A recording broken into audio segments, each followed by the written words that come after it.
Hello everyone, कैसे हैं आप लोग। तो आज के इस वीडियो में हम बात करने वाले हैं रेलवे एनटीपीसी 2024 के बारे में। ओके, तो आज के इस वीडियो में आपको पूरी कंप्लीट स्ट्रेटजी शेयर करने वाला हूं कि आपको 150 दिन मतलब 5 महीने में किस तरीके से आपको रेलवे एनटीपीसी का पूरा कंप्लीट आपको सिलेबस करना है और किस तरीके से आप 90+ नंबर इसमें आप ले सकते हैं, है ना। तो आपको वीडियो को अंत तक जरूर देखना है। ओके, चलिए वीडियो शुरू करते हैं। क्या है, देखिए, इसमें मैं आपको जो टॉपिक कवर करने वाला हूँ वो टॉपिक हमारे रहेंगे। मैं सबसे पहले आपको बताऊंगा पोस्ट डिटेल वाइज एंड उसका सैलरी कितना होता है इसमें ना। सेकंड, फिर मैं आपको बताऊंगा कि सिलेबस क्या क्या होना चाहिए, इसका एग्जाम एग्जाम का पैटर्न क्या रहेगा आपका। फॉर्म फिलिंग डिटेल दूंगा कि किस तरीके से आपको फॉर्म फिल करना है ना। सब्जेक्ट वाइज स्ट्रेटेजी आपकी क्या क्या होना चाहिए कि किस तरीके से आपको सब्जेक्ट पढ़ना है, कौन सी बुक्सों का यूज करना है या किस टीचर से आप पढ़ सकते हैं, कोर्स से या फिर यूट्यूब पर, है ना।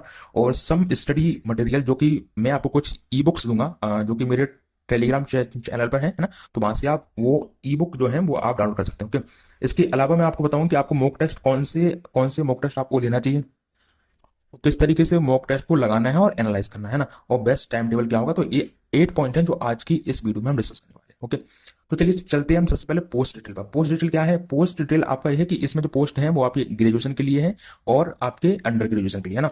तो ग्रेजुएशन के लिए हमारा 8,113 पोस्ट है और अंडर ग्रेजुएशन के लिए हमारा 3,445, है ना। अंडर ग्रेजुएशन की जो डेट है वो आज 21 तारीख से स्टार्ट हुई है और जो कि 21/10 तक रखी है, मतलब 21 सितंबर से आपके 10 सितंबर तक इसकी डेट रहने वाली है। इसके लिए एज लिमिट आपकी रहती है 18 से 33 साल, है ना। और ग्रेजुएट है यदि आप, तो इसकी डेट आप 14 तारीख से 14 सितंबर से 13 अक्टूबर तक, और एज लिमिट होती है 18 से 36। ओके, है ना।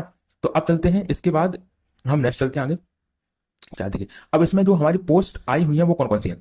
तो इसमें हमारी जो पोस्ट आई हुई है वो आपके, यदि हम ग्रेजुएशन लेवल की बात करें तो इसमें चीफ कॉमर्शियल कम टिकट सुपरवाइजर है, स्टेशन मास्टर है, गुड्स एंड ट्रेन मैनेजर है, and junior account assistant come typist और सीनियर क्लर्क टाइपिस्ट, है ना।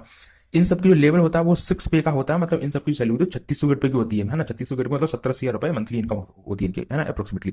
और यदि आप अंडर ग्रेजुएट हैं तो इसमें आपकी है commercial come ticket clerk, account clerk and typist, and junior clerk and typist and train clerk, ये सब होती है। ये आपकी थर्ड लेवल की है और ये आपकी 2 लेवल की है ना। तो इसका जो गेट पे होता है इसके लिए 2400 और 2800 गेट पे की जॉब सही है ना। 2400 और 2800 गेट पे की जॉब होती है ना। तो ये सब इसमें आपकी पोस्ट है ना। अब तो इसमें क्या करना है, हमें देखना है कि हमें किस तरीके से अपने एग्जाम की प्रिपरेशन करना है। ओके, तो देखो, इसमें आपका एग्जाम का जो सिलेबस और पैटर्न रहेगा, इसमें क्या होता है, सबसे पहले होता है हमारा CBT 1, है ना। CBT 1 क्या होता है, आपका कंप्यूटर बेस्ड टेस्ट होता है। कंप्यूटर बेस्ड टेस्ट होता है आपका CBT 1।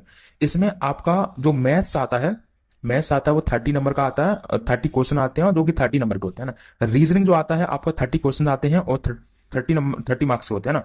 जीएस में आपके 40 क्वेश्चन आते हैं और 40 नंबर के होते हैं, इसलिए ओवरऑल जो पेपर का क्वेश्चन हो जाते हैं वो हो जाते हैं 100 और मार्क्स हो जाते हैं आपके 100। ओके, टाइम आपके लिए रहता है 90 मिनट, मतलब 90 मिनट में आपको उसको कंप्लीट करना होता है। नेगेटिव मार्किंग रहती है आपकी 130 की 90 मार्क, है ना। तो ये आपका CBT 1 का रहता है और CBT 1 में आपका टारगेट होना चाहिए कि 90+ नंबर आपके आना चाहिए ना। मतलब 89 या 90 होना चाहिए, मतलब क्योंकि बहुत सारे बच्चों के स्कोर आपका मैथ्स में 100 में मतलब 30 में से 30 आ जाता है ना। रीजनिंग में चलिए आपका 29 हो जाए, है ना। और जीएस में कम से कम 30 भी होगा ना, तब भी आपकी 89+ नंबर हो जाएंगे ना। तो आपको कम से कम इस तरीके से स्ट्रेटेजी आप भी करना चाहिए, है ना। ओके, तो इसमें आपको CBT 1 में आप 90+ नंबर अब लेकर आएंगे तो इसका 20 टाइम्स, मतलब इसका 20 गुना नंबर, 20 गुना स्टूडेंट होते हैं वो CBT 2 के लिए क्वालिफाई किए जाते हैं ना। अब CBT 2 का जो सिलेबस होता है वो क्या होता है, सेम ही रहता है वैसे। तो मैथ्स इसमें क्या होता है, 35 क्वेश्चन हो जाते हैं 35 नंबर के। रीजनिंग इसमें 35 क्वेश्चन हो जाते हैं 35 नंबर के। और जी आपका हो जाता है 50 क्वेश्चन हो जाते हैं 50 नंबर के। इस तरीके से पूरा पेपर हो जाता है 120 नंबर का और 120 मार्क्स हो जाते हैं। ओके, है ना। तो इसमें भी आपको यदि सिलेक्शन लेना है और तो मेरिट के लिए आपका टारगेट होना चाहिए 110 नंबर, मतलब 110 105 110 नंबर के समथिंग आपके होना चाहिए, तभी आपका सिलेक्शन होने के चांसेस रहेंगे स्टेशन मास्टर के लिए। ओके, है ना। इसके बाद CBT 1 हो गया हमारा, CBT 2 हो गया। अब होता है आपका CBAT, मतलब कंप्यूटर बेस्ड एप्टीट्यूड टेस्ट, है ना। तो ये वाला जो टेस्ट होता है वो ओनली ट्रैफिक असिस्टेंट के लिए होता है और स्टेशन मास्टर के लिए होता है। बेसिकली इसमें क्या होता है, आपके 20-20 नंबर के 5 स्लॉट आते हैं इसमें ना। 5 स्लॉट आते हैं 20-20 नंबर के ये टेस्ट में। तो 20-20 नंबर के आते हैं जिसमें आपको मिनिमम 42% मार्क्स आपको लेकर आना होता है ना। तो क्या होता है, जब आपकी मेरिट लिस्ट बनती है तो जो CBT 2 हमने दिया, CBT 2 जो हमने दिया था उसके 70% मार्क्स और प्लस इस वाले के आपके 30% मार्क्स मिलके हो जाते हैं पूरे 100 मार्क्स। 100% तब जाके बनती है आपकी मेरिट लिस्ट, है ना। इस तरीके से बनती है ना। तो ये सब लेकर मैं ट्रैफिक असिस्टेंट और स्टेशन मास्टर के लिए है। इसके बाद बाकी जो पोस्ट है उनके लिए होता है टाइपिंग टेस्ट। क्या होता है, इंग्लिश में आप टाइपिंग, इंग्लिश या हिंदी में से किसी एक में आप दे सकते हैं। यदि आपका इंग्लिश है तो आपका 35 होना चाहिए और हिंदी है तो आपका 25 होना चाहिए ना। लेकिन आप इसके लिए तैयारी अभी से करके चलें, क्योंकि उस वहां पे 30 ही मांगते हैं और 25 मांगते हैं, लेकिन आपकी यहाँ आना चाहिए 40 से 45, मतलब 40 से 45 आना चाहिए आपकी घर पर, तब जाके वहां आपकी 30 आती है ना। और इंग्लिश में हिंदी में बात करें तो आपकी यहाँ आना चाहिए 30 से 35, तब जाके वहां आएगी आपकी 25, है ना। तो इस तरीके से आपको अभी से ही टाइपिंग स्टार्ट कर देना, 10 मिनट रोज, है ना। आपको 10 मिनट, 10 या 15 मिनट रोज टाइपिंग करना स्टार्ट कर देना, ताकि जब प्रोसेस होगी आपका एक एक साल के अंदर, तो आपका टाइपिंग ऑलरेडी बूस्ट हो जाएगा ना। फिर इतना सब होने के बाद होता है आपका डॉक्यूमेंट वेरिफिकेशन, एंड देन उसके बाद होता है अपॉइंटमेंट लेटर, ओके, है ना। तो अब देखिए ये हमें किस तरीके से अपना अपॉइंटमेंट लेटर को लेना है, इसलिए स्ट्रेटेजी क्या होगी, तो मैं आपको और भी डिटेल में हर चीज को बहुत अच्छे से एक्सप्लेन करता हूँ, है ना। तो आप वीडियो में लास्ट तक बने रहें। अब देखिए सीबीटी वन जो था, अब सबसे पहला हमारा टारगेट है कि हमें सीबीटी वन क्लियर करना है, तो सबसे पहला पूरा फोकस हमारा सीबीटी वन पे होना चाहिए, है ना।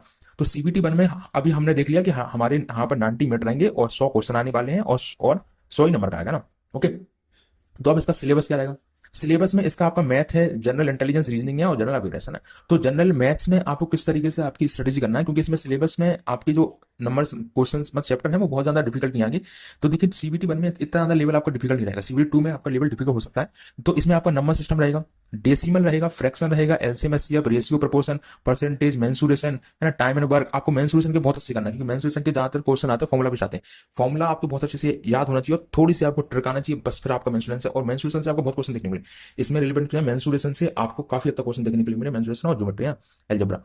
तो इसके बाद आपका आएगा time and distance, simple and compound test, profit loss, elementary algebra, geometry, trigonometry, elementary statics, है ना। तो अब देखो मैथ्स के इस चैप्टर है, इनकी प्रिपरेशन आपको किस तरीके से करना है। या तो आपके पास किसी का कोर्स हो तो उससे आप कर सकते हैं, है ना।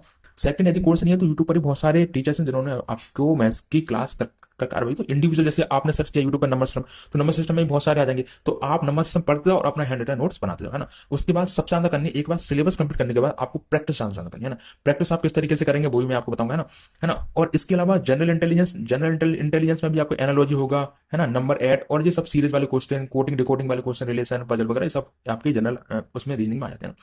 तो रीजनिंग के लिए भी आप इंडिविजुअली टीचर पढ़ सकते हैं, किसी टीचर से पढ़ सकते हैं, कोर्स ले सकते हैं, जैसे कि एक पीयूष सर हैं जो केरल वाले पीयूष सर हैं, उनसे भी आप पढ़ सकते हैं, बहुत अच्छी रीजनिंग को पढ़ाते हैं आपके लिए ना। और मैथ्स के लिए भी आप गगन सर हैं, अविनाश सर हैं, उनसे भी पढ़ सकते हैं, है ना। और इसके अलावा मैथ्स की क्लासेस मेरी भी यूट्यूब चैनल पे आती हैं, तो मैं प्रैक्टिस के लिए कराता हूँ, तो आप मेरी क्लासेस को भी ज्वाइन कर सकते हो, है ना। इसके अलावा तो आप मैथ्स और रीजनिंग में आपको क्या करना है कि मैथ्स में आपके 30 आउट ऑफ 30 नंबर ही आना चाहिए, है ना, यदि आपको सक्सेस लेना है तो, है ना। और रीजनिंग में आपका 30 में से 29 आना चाहिए, है ना। क्योंकि रीजनिंग में हम एक आध मिस्टेक, सिली मिस्टेक हम कभी कभी कर देते हैं, तो मैंने कहा 30 में से 20, क्योंकि बहुत सारे बच्चों के इसमें 30 आते हैं और रीजनिंग में, क्योंकि रीजनिंग और मैथ ही हैं जो आपके स्कोर को बूस्ट अप कर सकते हैं, क्योंकि जीएस तो इनफाइनाइट है। तो इसको यहाँ कंप्लीट फुल स्कोर कर पाना थोड़ा डिफिकल्ट हो जाता है ना। लेकिन अब देखो जीएस आपको पढ़ना कैसे है। जीएस में देखो आपका सबसे पहले रहता है करंट पे। देखो जीएस आपका कितने नंबर का आने वाला है, 40 नंबर का आएगा। तो ये समझो आप 40 नंबर में से आप समझो कि 8 से 10 क्वेश्चन आपके आने वाले हैं करंट अफेयर के, है ना। और 18 से 20 नंबर, 18 से 20 क्वेश्चन आप मानो, या 18 से 20 क्वेश्चन मान लो आपको साइंस के आएंगे। साइंस में क्या मतलब फिजिक्स हो जाएगा, केमिस्ट्री हो जाएगा, बायोलॉजी हो जाएगा। और बाकी का 10 नंबर आप जो मानो वो हो जाएंगे आपके जो हिस्ट्री, पॉलिटी, ज्योग्राफी, इन सबसे, है ना। तो आपको क्योंकि प्रीवियस का क्वेश्चन जब उठा के देखेंगे तो आप देखेंगे साइंस से बहुत क्वेश्चन आते हैं, जिसमें भी साइंस में भी सबसे ज्यादा आते हैं बायोलॉजी से। बायोलॉजी से आपको बहुत ज्यादा क्वेश्चन आते हैं, है ना। तो इसको आपको किस तरीके से कंप्लीट करना है, इसको पढ़ना कैसे, ये सब मैं आपको बताने वाला हूँ। अच्छा, इसके लिए मैंने अपनी ई बुक्स भी डाली है मैंने कुछ, मतलब मैंने स्टडी मटेरियल जो होता है ई बुक्स का साइंस के लिए, उसमें बहुत अच्छी आपकी बुक्स अपने टेलीग्राम चैनल पर डाली हुई है। तो आप वहां से मेरे टेलीग्राम चैनल को ज्वाइन करके आप डाउनलोड कर सकते हैं वो बुक्स। एक मैंने 600 पेज है उसमें वो डाली हुई, जिसमें आपके प्रीवियस क्वेश्चन पेपर, मतलब हर एक चैप्टर वाइज उसमें क्वेश्चन दिए, ऑब्जेक्टिव क्वेश्चन, जो आपके लेवल को बहुत बूस्ट अप करें। क्योंकि देखो जीएस है, इनफाइनाइट है, इसको आप जितना पढ़ेंगे उतना आपका प्रॉफिटेबल रहेगा ना, क्योंकि इसकी कोई लिमिट नहीं है।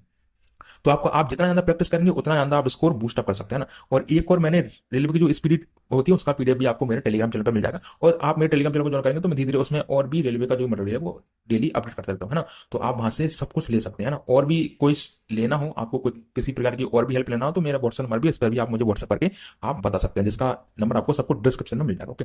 इसके अलावा अब जीएस में आपको जीए जो मैंने बताया वो किस तरीके से पढ़ना है, तो जीए के लिए आप सबसे पहले एक लूसेंट की बुक आती है, उससे भी आप पढ़ सकते हैं ना। और टीचर्स की बात करें तो यूट्यूब पर मैं आपको लपको सर का प्लेलिस्ट दे दूंगा। लपको सर है एक दिल्ली के टीचर है, बहुत बेस्ट टीचर है। उनसे यदि आपने पूरा साइंस पढ़ लेना तो ये समझो कि मतलब, ये समझो कि आपके एक भी क्वेश्चन फिर गलत नहीं होने वाले। लपकुश पांडे सर हैं, दिल्ली के हैं वो, है ना। तो बेसिकली ऑनलाइन वो बहुत कम पढ़ाते हैं, लेकिन वो शायद उनकी प्लेलिस्ट डली हुई है, तो मैं आपको वो दे दूंगा, है ना। और यदि आप उनका कोर्स परचेस कर पाए तो और भी अच्छा है ना। बेसिकली वो टीचर ही है और दिल्ली के टीचर है, बहुत बेस्ट टीचर है ना। अब ये हो गया आपका जीए वाला पोर्ट, तो आप किस तरीके से करेंगे ऐसा है ना, और बाकी स्टडी मटेरियल आपको मिल जाएगा। तो इस तरीके से आपको कंप्लीट स्ट्रेटेजी क्रिएट करनी है और इनकी ज्यादा ज्यादा प्रैक्टिस करनी है ताकि आप 90+ स्कोर आप कर पाए, है ना, है ना। और इसके अलावा जब आपका सिलेबस कंप्लीट हो जाए तो आपको मॉक टेस्ट भी लगाना चाहिए। मॉक टेस्ट मैं आपके लिए रिकमेंड करूंगा कि आप टेक्स्ट बुक के मॉक टेस्ट सफिशिएंट रहते हैं। आप जो टेक्स्ट बुक होते हैं उसके बहुत बेस्ट रहते हैं, कोई आप इसका भी करेंगे। और टेक्स्ट बुक के टेस्ट लगाने के बाद आपको एनालाइज करना बहुत जरूरी है, क्योंकि हम क्या करते हैं कभी कोई टेस्ट तो लगा लेते हैं कि एनालाइज नहीं करते, जबकि आपको टेस्ट ज्यादा इंपॉर्टेंट होता है एनालाइज करना। तो एनालाइज आप जरूर करें, और हर संडे को आप एक टेस्ट अभी से ही लगाना शुरू करते हैं, क्योंकि उससे क्या होगा आपको नॉलेज मिलती रहती है कि किस तरीके का पेपर सेट होने वाला है। ओके, तो ये सब ये करें। इसके बाद सीबीडी 2 के हम चलते हैं। सीबीडी 2 में भी आपका सेम यही रहेगा प्रोसेस, पूरा सिलेबस सेम है ना। थोड़ा सा लेवल इसमें थोड़ा सा हाई हो सकता है आपका, तो सिलेबस पूरा सेम है। मैथ्स का सिलेबस वही है, जनरल इंटेलिजेंस का वही है, जनरल अवेयरनेस का वही है। तो ये सब सिलेबस अभी आपका वही है सेम। इसमें आपको करंट अफेयर भी पढ़ना है। तो करंट अफेयर किस तरीके से पढ़ना वो भी मैं अभी टाइम टेबल में आपको बताऊं किस तरीके से आपको क्या करना है ना। तो आप वीडियो में लास्ट तक बने रहें, ठीक है। तो इस सीबी 2 का भी आपका सिलेबस ये रहता है। सीबी 2 हो जाने के बाद आपका क्या होता है मैंने बताया ना, सीबीटी एसटी होता है ना। ये सिर्फ अकाउंट क्लर्क और जूनियर क्लर्क टाइपिस्ट के लिए होता है, और टाइपिंग टेस्ट होता है फिर, है ना। तो टाइपिंग टेस्ट के बारे में मैं आपको बता सकता हूँ, जिसमें देखो आपका इंग्लिश के लिए आपका 30 वर्ड परमिट होना चाहिए और हिंदी के लिए 25, है ना, इस तरीके से। ठीक है, अब देखो इसको आपको किस तरीके से अपना टाइम टेबल सेट करना है, ठीक है। टाइम टेबल सेट कैसे करेंगे, जैसे सबसे सबसे पहले चलते हैं सबसे आपका पार्ट, ये समझो सबसे ज्यादा डिफिकल्ट पार्ट हो सकता है तो आपका जीएस और जीए हो सकता है ना। तो इसको किस तरीके से करना है मेरे अकॉर्डिंग, इसको आपको देना चाहिए डेली 1/4 में 4.5 घंटे। अब 4.5 घंटे देना कैसे, मैंने क्यों कहा कि 4.5 घंटे देने इसलिए क्योंकि आपको डेली आध घंटे आपका करंट अफेयर पढ़ना डेली, और आपको नोट्स बनाने।